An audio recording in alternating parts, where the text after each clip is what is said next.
Hiya YouTube. That was okay. I'm gonna start this off by saying I have dual monitors, so if I look over there, I'm not distracted. I'm just looking at myself. Look at me. I'm so cute. Anyway, um, I have been an avid League of Legends player for over 6 years maybe, and I have mm, okay, I was gonna say I've always been a fan of Karma, but no. I have been a fan of Karma ever since I realized she existed. Back when she was the old Karma with the fans and all that shit. And I logged into League of Legends not even 10 minutes ago, and I saw that they had updated her lore again. And I thought, why? They just reworked her and changed her lore completely. What's the point? What's going on here?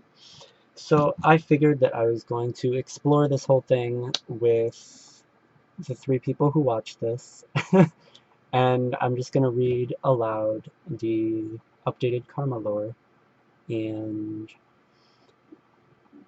yeah, that's it. Alright, so let's go. Karma, the Enlightened One. Karma is the living embodiment of an ancient Ionian soul who serves as a spiritual beacon to each generation of her people. Her most recent incarnation came in the form of a 12-year-old girl named Darha. Raised in the Northern Highlands, she was headstrong and independent, always dreaming of a life beyond her provincial village. But Darha began to suffer strange, fitful visions. The images were curious, they felt like memories, yet the girl was certain they had not happened to her. At first, the problem was easy enough to conceal, but the visions grew in intensity until Darha was convinced that she was descending into madness. Just when it seemed she would be confined to the healing huts forever, a group of monks visited her village.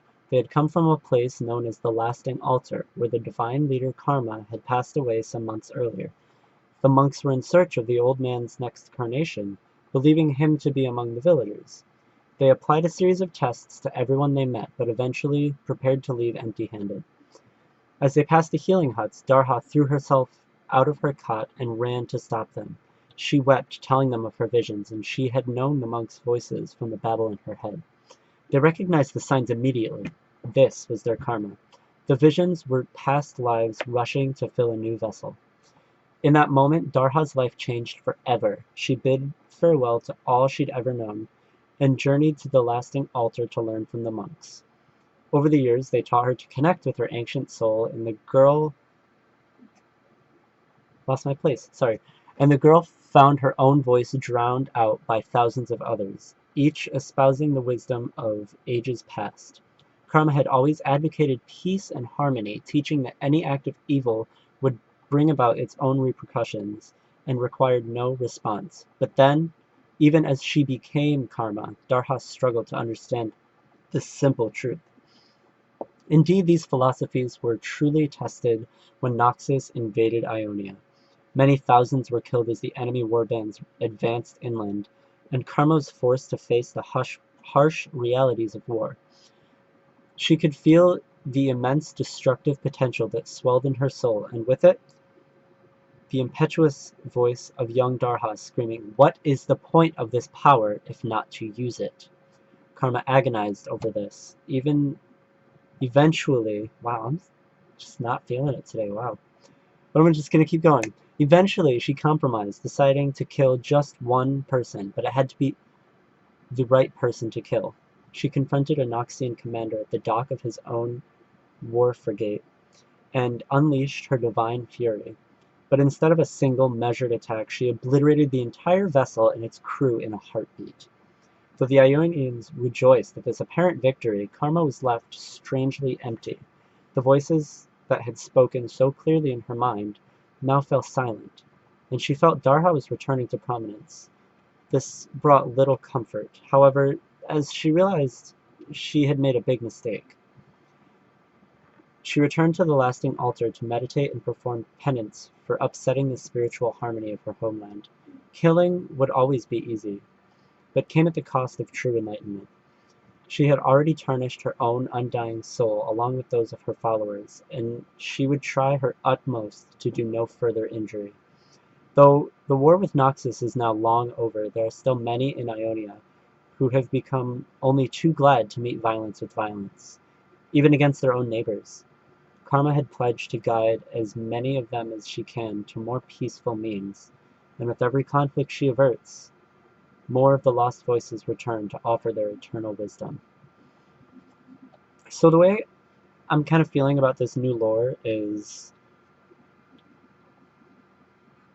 she's very similar to Irelia, and I feel like maybe they could have possibly spoken to one another at one point, before Karma unleashed on the Noxian ship.